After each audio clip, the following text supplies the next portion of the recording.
So if I'm talking to you in nonsense syllables, it might be something like ha ha ma ha ma ha ma hum ha hum ha ha ma ha ma ha ma ha ma ha ma ha ma ha ma.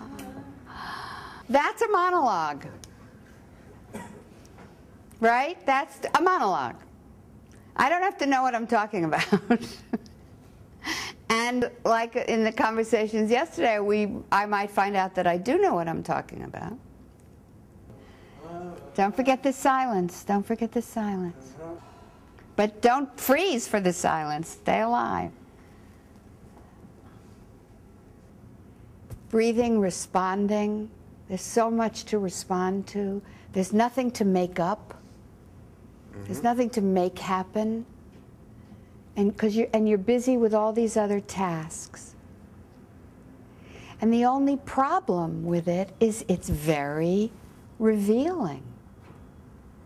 If you're willing to be revealed, yes, I know, then it's no problem. Because you are entertaining by virtue of your humanity, not by what you do. And that's, that's a new concept, I think, for most of you. So that's hard to, okay, now, if I go to words, I want to do the same thing. Now, I know that this may be in direct opposition to a lot of things that you hear, and it's all true. I mean, that's what I want you to know. It's all true. And that in the beginning, that's so confusing.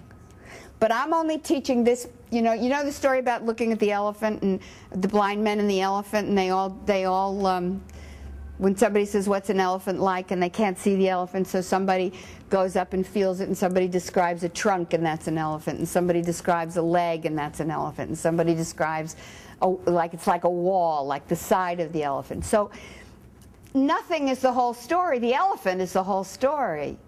So I can just give you the trunk. Okay? But I'm going to give you the trunk with all the passion I have in the world. Isn't it interesting how people want to avoid the silent breath? Because it's the hard part. Yes! But it's the most important part because it's the most grounding and it keeps you honest. It really keeps you honest. Oh yeah, here I am. This is me. This is not some character I'm playing. This is me, here I am. Take it or leave it.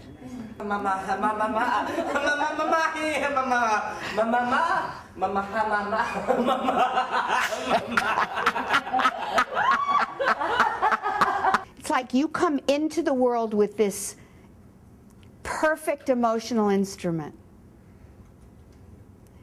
And it gets gnarled up because we try to hide ourselves. But through the breath and through like claiming my right to be who I am, my right to be who I am right now, so that I can come to the words and come to the character whole and find out where it takes me, rather than to decide first and then try and make it happen. Nothing is required but you. But you are wholly required. We want all of you. First, I want to build up the instrument so that it knows what it's doing and it has the courage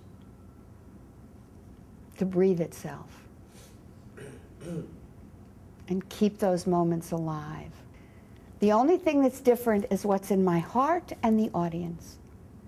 And those things have to come together while all the other things remain the same. And then in a moment when I clap my hands, just allow yourself to sit up, go back to your regular old normal breathing, aware of your breath, look around the room and see each other in this configuration for one of the last times. Right away. Can you tell me what's happening? Nothing? Doesn't look like nothing. It's good I should forget about this and leave you alone? Are you kidding?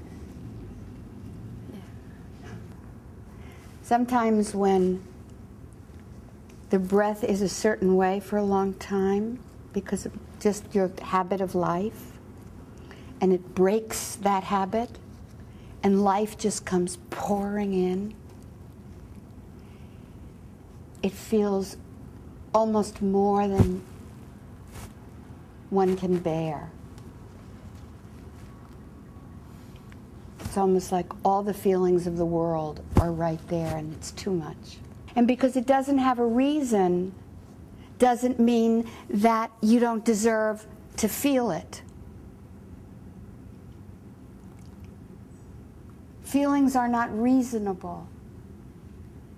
We spend a lot of time sitting on it so that we won't feel all that. And then somebody comes along and says, breathe.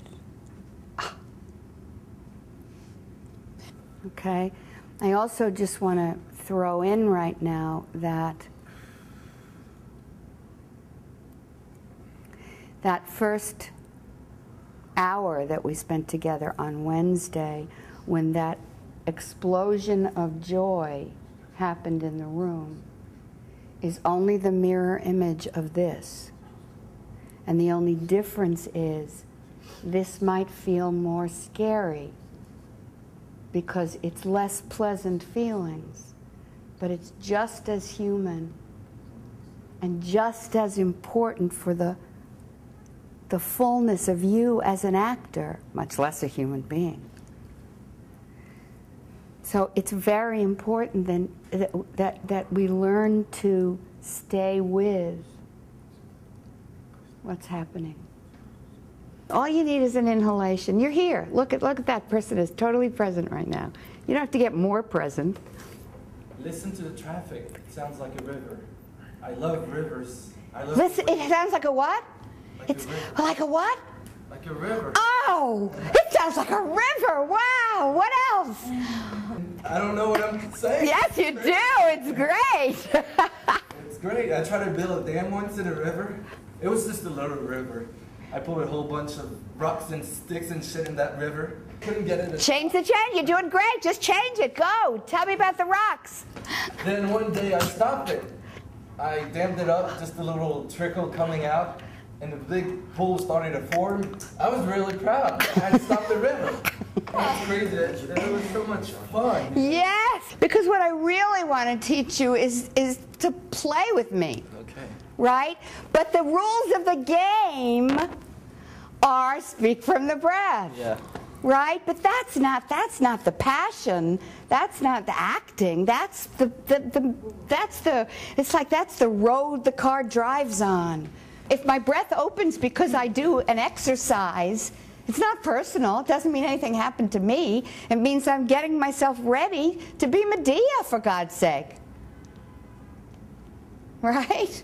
And in order to take on Medea, I gotta know those overwhelming feelings are gonna come. If I have any skill at all. And what I can do in those moments when I think I can't take this is breathe. It was so clear when you let your breath be free that you felt safe. Those little moments where you got safe again. Your eyes saw, the energy lit up, and then the breath would hold again and you would disappear again. And in those moments we think, I can't do it, I can't do it, I can't go back in there, I have to stay, I have to move away. Because I don't want that disturbance. I love that word. That's what we're looking for as actors. We're looking to be disturbed.